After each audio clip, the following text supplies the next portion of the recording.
Smartshala. Today we will discuss about resistivity, resistant series parallel combination of resistances, and this is from the electricity, which is the first part of physics of class 10th. तो जैसे कि हमने last lecture में पढ़ा था, जैसे last part में हमने पढ़ा था रेजिस्टेंस के बारे में कि रेजिस्टेंस क्या होता है. It is the opposition to flow of current. जब करंट फ्लो होता है तो उसको जो चीज ऑपोज करती है उसे कहते हैं रेजिस्टेंस. और हमने ये पढ़ा था कि जो रेजिस्टेंस होता है वो कौन कौन से फैक्टर्स पे डिपेंड करता है. एक तो लेंथ ऑफ द कंडक्टर, फिर हमने पढ़ा था कि वो डिपेंड करता है area of cross section of the conductor. फिर हमने पढ़ा था कि depends on the nature of material of the conductor. फिर हमने पढ़ा था कि it depends on the temperature. तो हमने पढ़ा था कि लेंथ ऑफ द कंडक्टर पे कैसे रेजिस्टेंस डिपेंड करता है कि resistance is directly proportional to the length of the conductor, कि अगर लेंथ ज्यादा होगी तो रेजिस्टेंस ज्यादा होता है.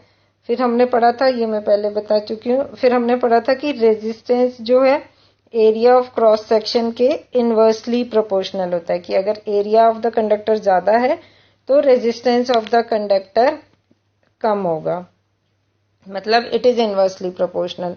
उसके बाद नेचर ऑफ द मटेरियल पे हमने कैसे बताया था कि अगर कोई सब्सटेंस का जैसे कई सब्सटेंस होते हैं जिनका जो गुड कंडक्टर्स होते हैं, कुछ होते हैं बैड कंडक्टर्स. तो जो गुड कंडक्टर्स होते हैं उनका रेजिस्टेंस लो होता है और जो बैड कंडक्टर्स होते हैं उनका रेजिस्टेंस हाई होता है. और जो अलॉयज होते हैं, दो या दो से ज्यादा सब्सटेंसेस को कंबाइन करके जो अलॉयज बनाते हैं, अलॉयज की का जो रेजिस्टेंस होता है वो 60 टाइम्स नियरली. एक एग्जांपल है नाइक्रोम इज एक ऐसा सब्सटेंस है जिसका resistance 60 times more than the copper या कोई भी अदर मेटल्स होता है, कोई भी अदर कंडक्टर्स होता है. फिर टेम्परेचर पे हमने देखा था कि टेम्परेचर पे कैसे डिपेंड करता है रेजिस्टेंस, कि अगर हम टेम्परेचर इंक्रीज कर देंगे किसी भी सब्सटेंस का, अगर टेम्परेचर इंक्रीज कर देंगे तो रेजिस्टेंस प्योर मेटल्स के केस में रेजिस्टेंस इंक्रीज हो जाएगा बाय इंक्रीजिंग द टेम्परेचर. अगर जो कंडक्टर्स होते हैं उनका टेम्परेचर आप इंक्रीज कर दो तो उनका रेजिस्टेंस भी इंक्रीज हो जाता है. सेमीकंडक्टर्स की बात हम बाद में करेंगे. सेमीकंडक्टर्स के केस में ये नहीं होता, उसका अलग है डिपेंडेंस, तो वो हम बाद में पढ़ेंगे. तो फिलहाल हमको ये पता है कि रेजिस्टेंस जो है it is directly proportional to L, it is inversely proportional to the area of cross section. तो हम कह सकते हैं resistance is proportional to L by A. Again जैसे अगर हमें proportionality साइन हटा के equal to साइन लगाना हो तो हमें एक कांस्टेंट यूज करना पड़ता है. तो हम यहाँ ये कांस्टेंट रो यूज करेंगे, rho L by A. This is called rho, RHO rho कहते हैं इसको. तो ये रो जो होता है वो होता है रेजिस्टिविटी. ये जो कांस्टेंट है रेजिस्टेंस का उसको कहते हैं रेजिस्टिविटी. तो रेजिस्टिविटी ये उसकी टेंडेंसी ऑफ अ मटेरियल होती है. Resistivity is also known as specific resistance, यानी कि किसी भी सब्सटेंस के रेजिस्ट करने की जो क्वालिटी है उसका जो मेजर है वो कहलाता है रेजिस्टिविटी. तो रेजिस्टिविटी ऑफ अ सब्सटेंस अगर इसमें से हम फाइंड आउट करना चाहें, resistivity rho will be equal to A और एल उधर ले जाएंगे तो हम ये हो जाएगा आर ए बाय एल, हम ये कह सकते हैं.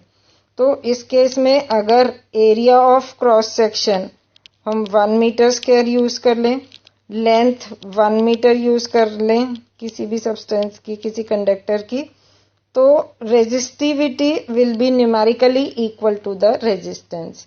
हम ये कह सकते हैं जैसे कि हमें पता है कि R L by A है. इफ L की वैल्यू भी 1 यूनिट रख लें यानी 1 metre, sorry it is R A by L, resistivity की बात कर रहे हैं तो resistivity is R A by L.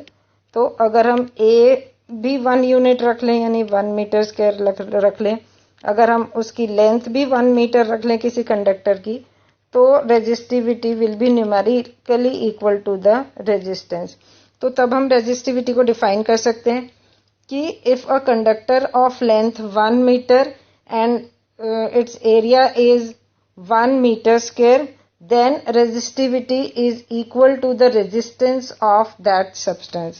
Resistivity तब रेजिस्टेंस के इक्वल हो जाएगी अगर उसका एरिया और उसकी लेंथ दोनों ही 1 यूनिट है।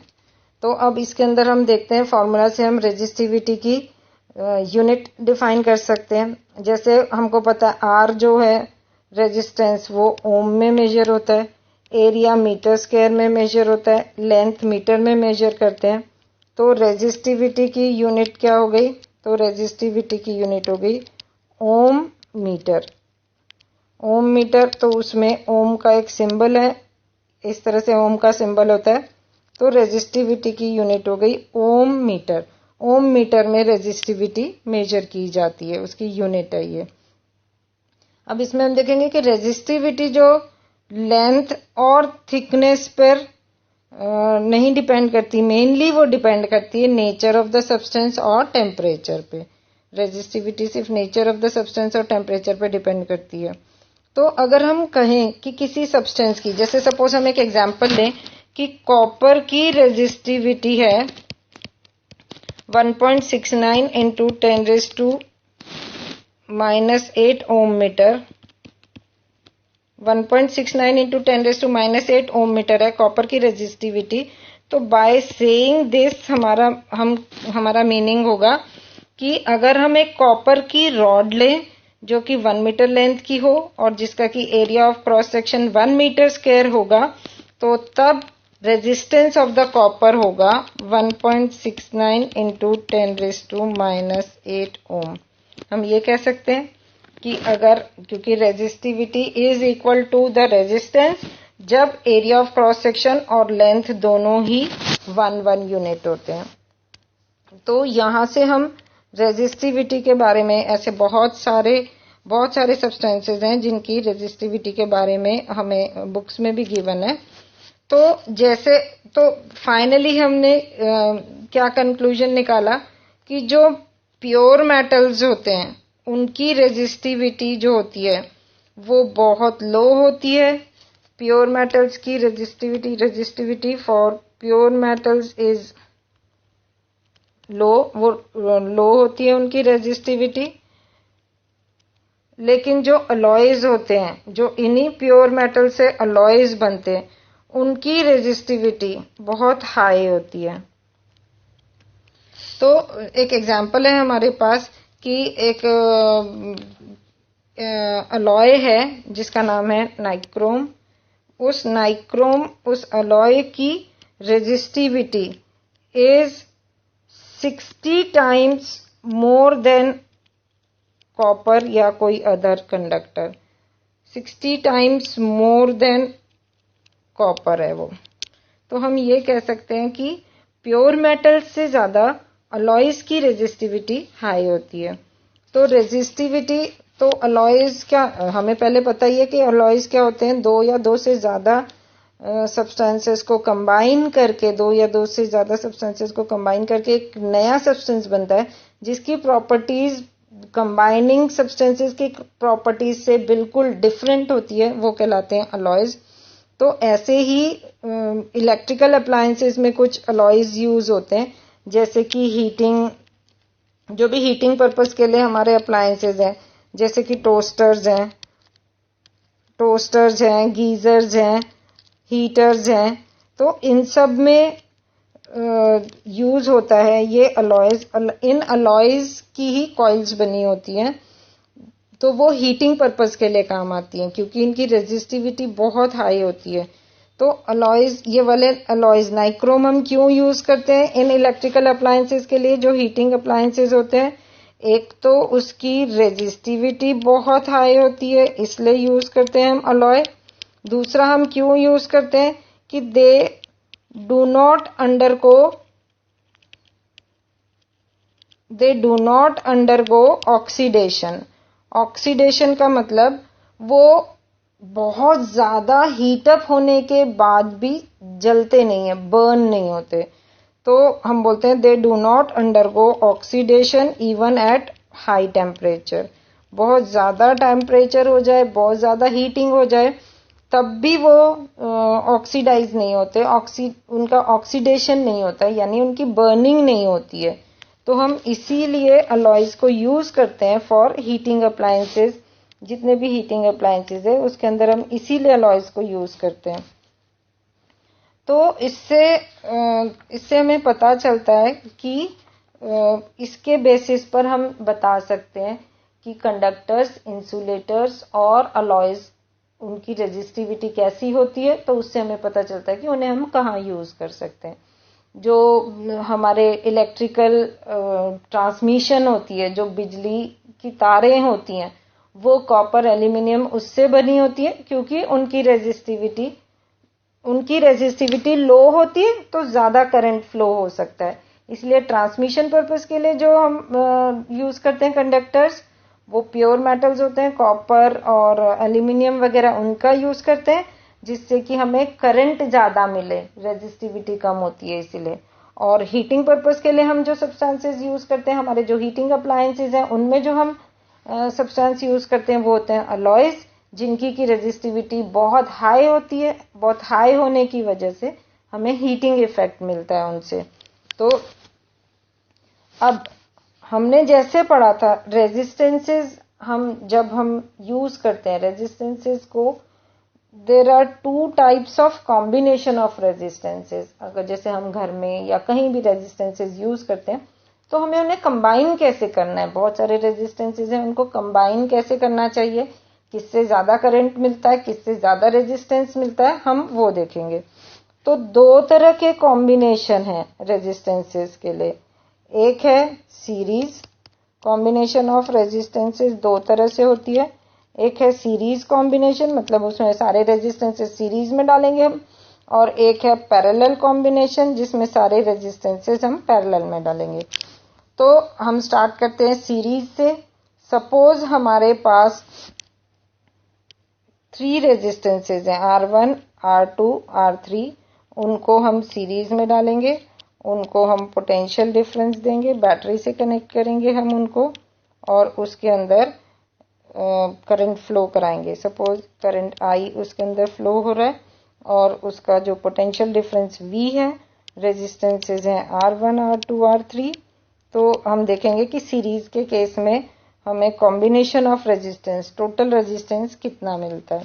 अब हम देखेंगे पोटेंशियल डिफरेंस, जितने भी हमारे जॉइंट्स हैं, जैसे यहाँ से यहाँ एक जॉइंट है, यहाँ से यहाँ एक जॉइंट है, यहाँ से यहाँ जॉइंट है, यानी कि पोटेंशियल डिफरेंस हमको तीनों बार अलग मिलेगा। जैसे यहाँ V1 हो गया, फिर यहाँ पर पोटेंशियल डिफरेंस हो गया V2, यहाँ पर पोटेंशियल डिफरेंस हो गया V3। सपोज R1 का पोटेंशियल डिफरेंस है V1, R2 का है V2 और R3 का है V3। तो टोटल पोटेंशियल हमने कहा यहाँ पर V है, तो हम लगाएंगे V इज इक्वल टू, यानी V1, V2, V3 अलग अलग पोटेंशियल ड्रॉप्स होने के बाद फाइनली हमको V पोटेंशियल मिलेगा। तो V is equal to V1 plus V2 plus V3 हम कह सकते हैं। नाउ हम ओम्स लॉ का जो मैजिक ट्राइंगल है उसमें से फाइंड करेंगे कि V की वैल्यू क्या है। V is equal to I into R होता है, ये मैजिक ट्राइंगल से हमको पता है, ओम्स लॉ वाले। V is equal to I into R, तो हम ये V की जगह I इंटू R लगा देंगे।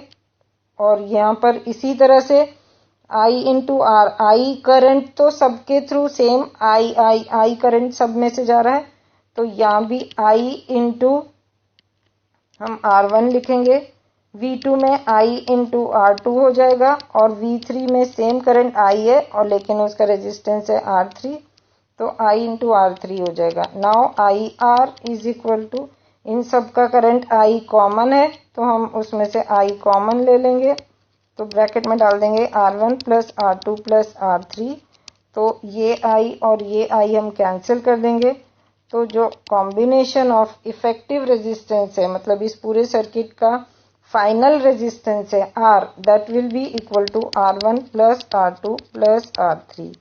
यानी कि अगर जैसे हमें पता है कि 3 रेजिस्टेंसेज हैं, अगर ये 3 रेजिस्टेंसेज हैं, सपोज तीनों रेजिस्टेंसेज इक्वल अमाउंट में है, तो R जो है फाइनल R वो 3 टाइम्स द रेजिस्टेंसेज हो जाएगा, ये समझ लो।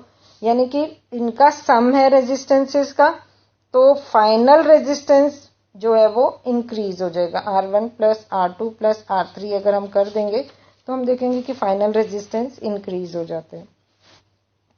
इसी तरह से अगर रेजिस्टेंसेज दो, ये तो हमने 3 लिए, 4, 5, 6, 7 जितने भी रेजिस्टेंसेज होंगे, तो जो फाइनल रेजिस्टेंस है वो हमेशा sum of all the, if there are n resistances, n resistors हैं अगर, तो final resistance R will be इन सारे n रेजिस्टेंसेज का सम हो जाएगा।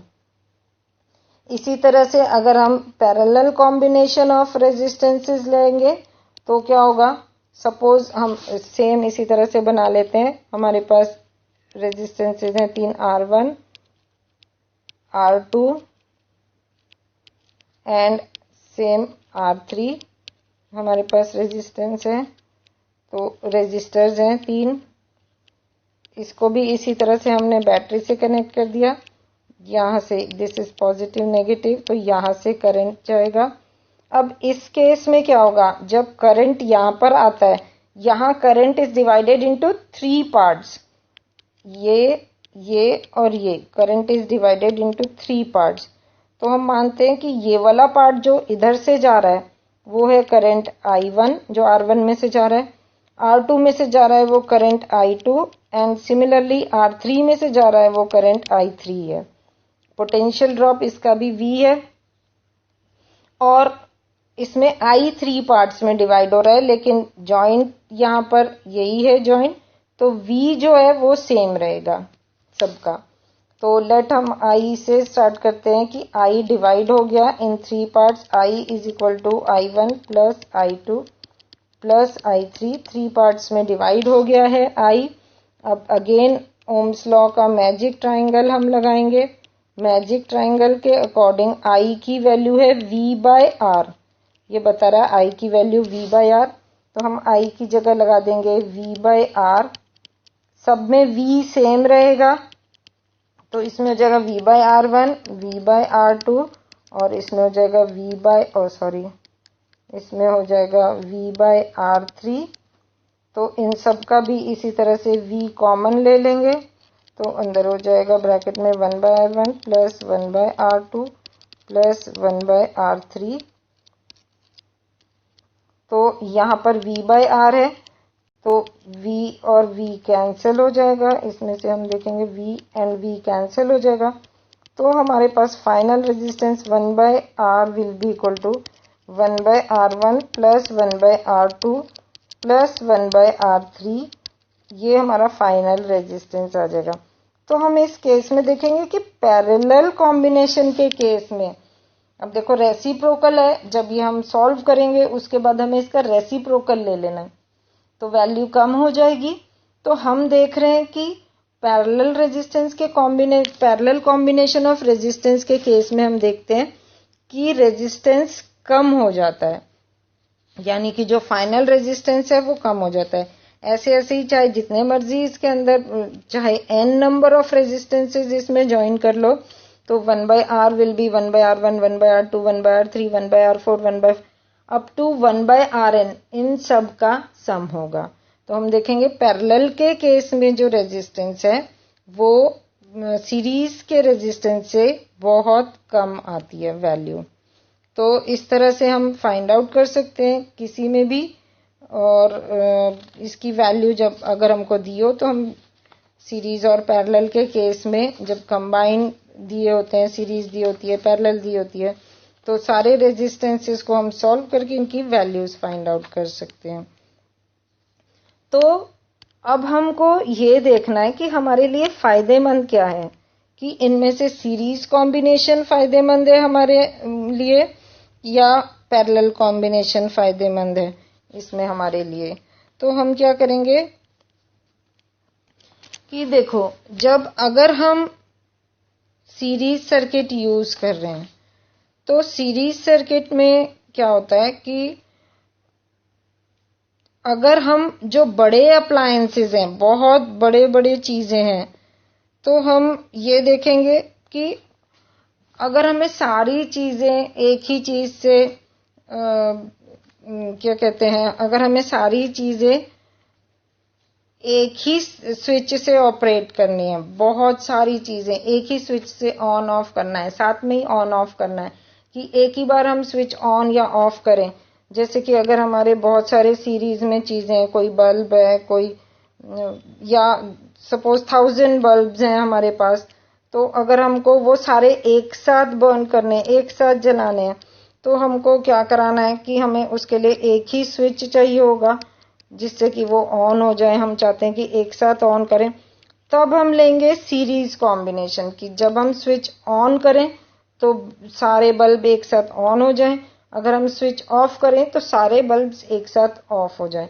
तो अगर हमें ऐसा कुछ चाहिए होता है अरेंजमेंट, तब हम यूज करते हैं सीरीज कॉम्बिनेशन।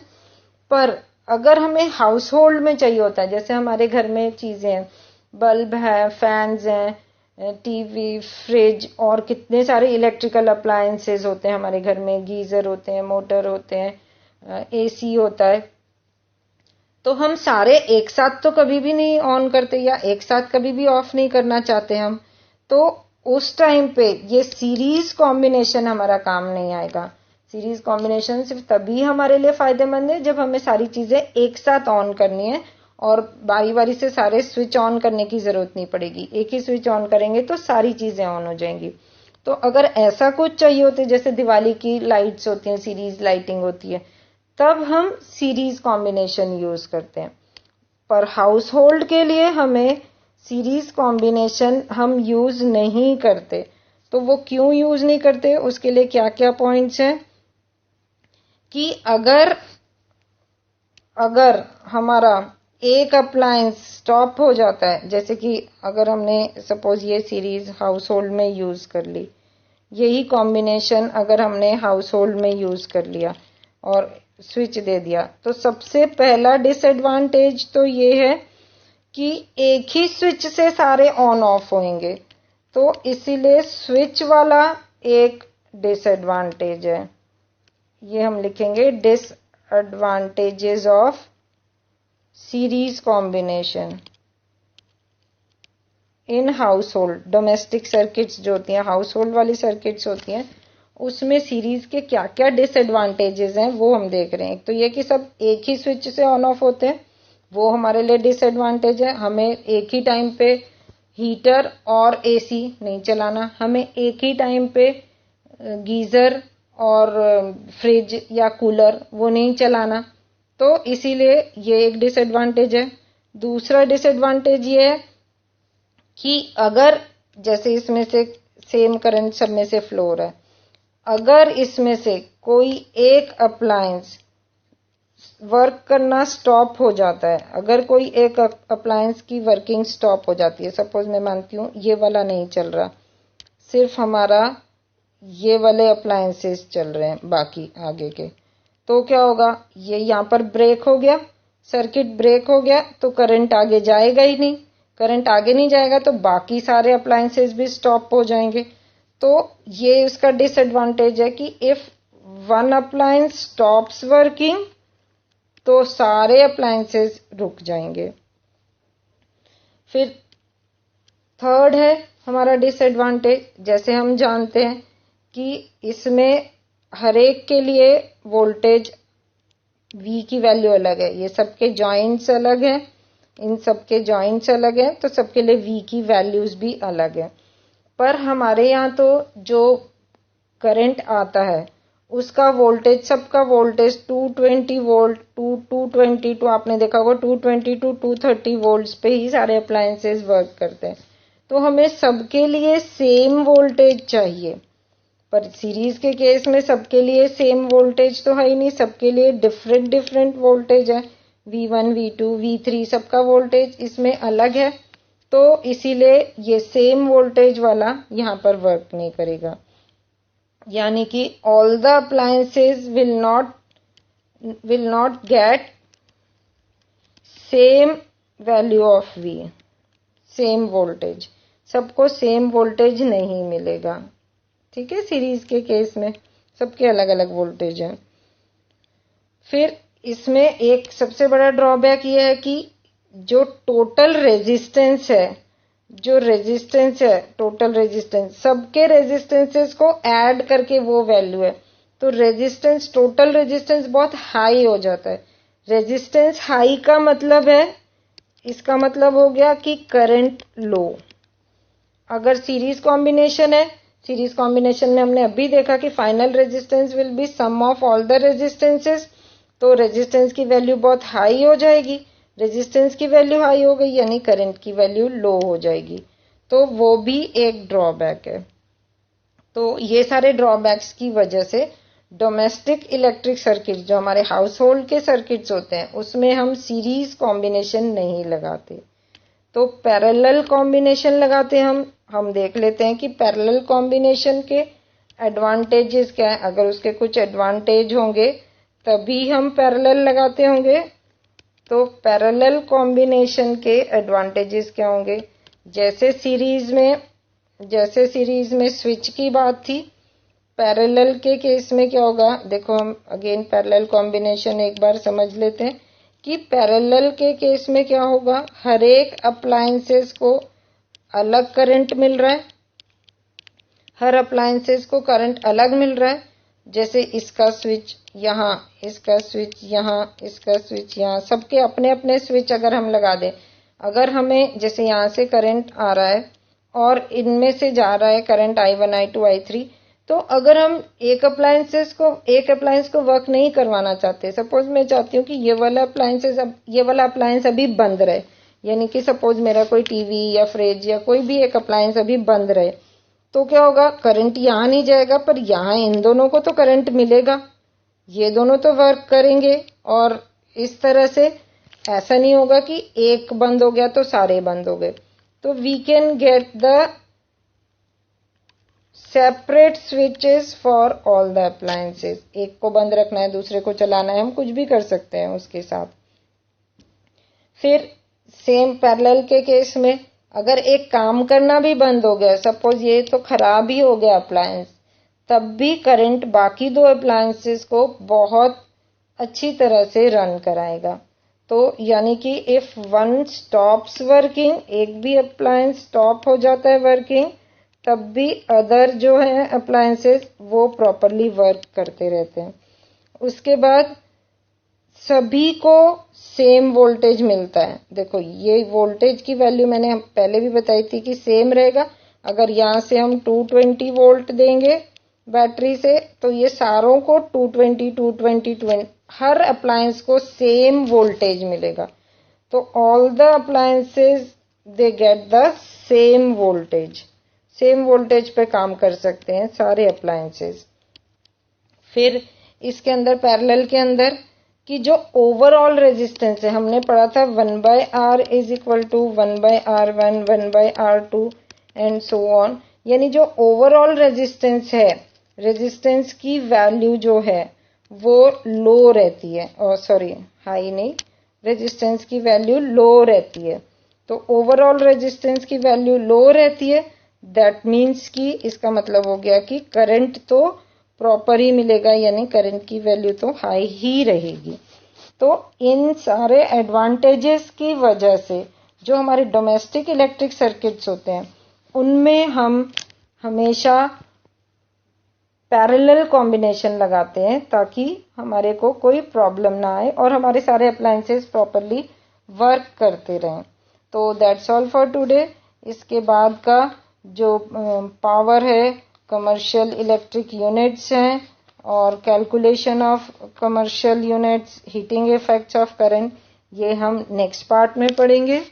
तब तक के लिए thanks and keep watching the videos and please subscribe the channel to get more information and please post some comments so that I can just improve the teaching. अगर आपको कभी किसी चीज में कोई प्रॉब्लम लगती है या आप किसी चीज में कोई कमेंट देना चाहते हैं तो प्लीज़ अपने कमेंट्स ज़रूर दीजिए और सब्सक्राइब करना मत भूलिए चैनल को, ताकि आपको न्यू अपडेट्स मिलते रहे। मैं जैसे जैसे वीडियोस पोस्ट करती रहूँगी तो आपको उसकी इन्फॉर्मेशन आती रहेगी। और आप कमेंट्स करिए अगर आपको किसी और क्लास के वीडियोस चाहिए, 8th के, 9th के, 10th के, 7th के, साइंस, मैथ्स, कौन से चैप्टर के चाहिए अगर, तो आप मुझे कमेंट में लिख सकते हैं या आप मुझे मेल भी कर सकते हैं। So that's all for today. Thank you.